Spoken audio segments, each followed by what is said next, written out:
buenas tardes, estimados televidentes. Bienvenidos a Crónicas del Perú, su noticiero histórico, donde viajamos en el tiempo para comprender nuestra historia. Hoy exploramos la década de 1980 a 1990, un periodo marcado por grandes cambios políticos, económicos y sociales. Acompáñenos en este recorrido.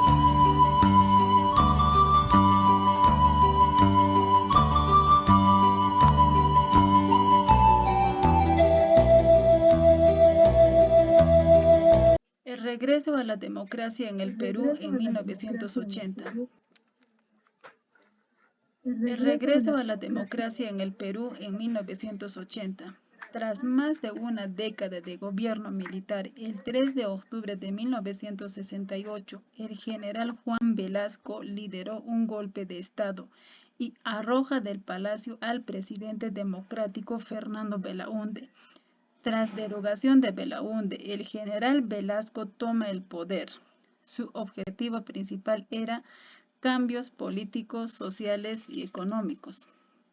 Implementó reforma agraria y nacionalización de empresas. 1975, Velasco fue reemplazado por el general Francisco Morales, donde enfrenta una crisis económica. En 1978 se convoca una asamblea constituyente presidido por Víctor Raúl Haya de la Torre, donde se promulga la nueva Constitución de 1979, que establece elecciones libres y retorna al régimen democrático. El 18 de mayo de 1980, por primera vez, los peruanos volvieron a votar elecciones libres. Fernando Belaúnde asume la presidencia del Perú. Había vuelto la democracia, pero no la paz. Ese mismo día, Chushchi, en Ayacucho, Sendero Luminoso había quemado las ánforas electorales. Era un inicio de guerra interna que dejaría más de 69.000 muertos. La democracia nacía bajo fuego.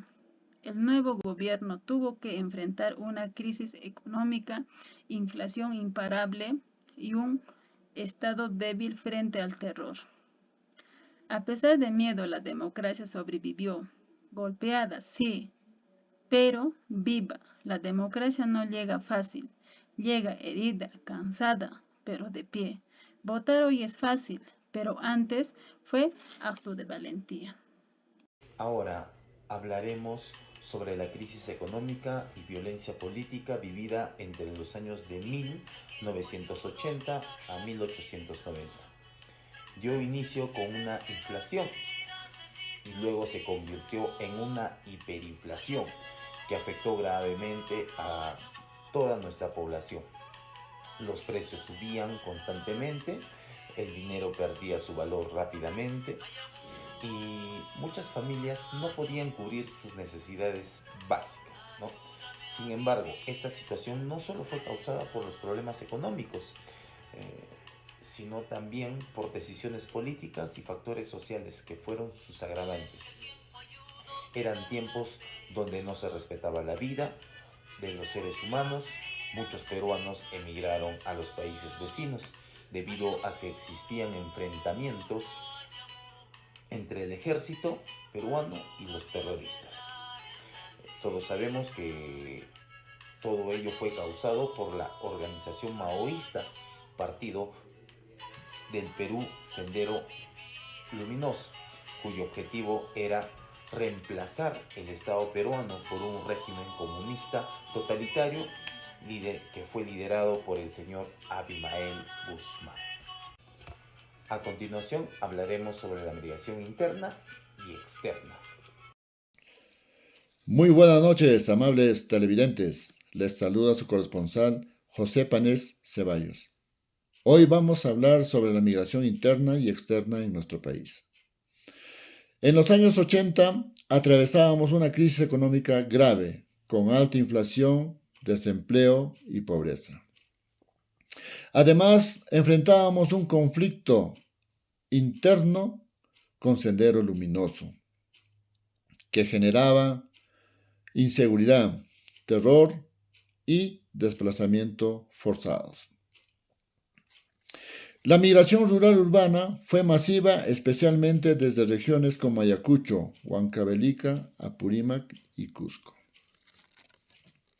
La sobrepoblación en Lima y otras ciudades es lo que llevó a problemas de infraestructura, de servicios públicos y vivienda. La migración también generó tensiones sociales y problemas de integración en las ciudades. Migración externa en los 80.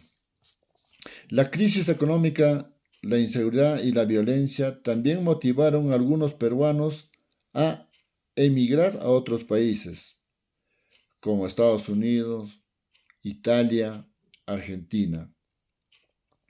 La migración también generó una dispersión peruana significativa que influyó en la economía y cultura de nuestro país. La salida de profesionales y trabajadores afectó ciertos sectores productivos. La comunidad peruana en el extranjero se consolidó manteniendo vínculos culturales y económicos con Perú. Gracias por su atención.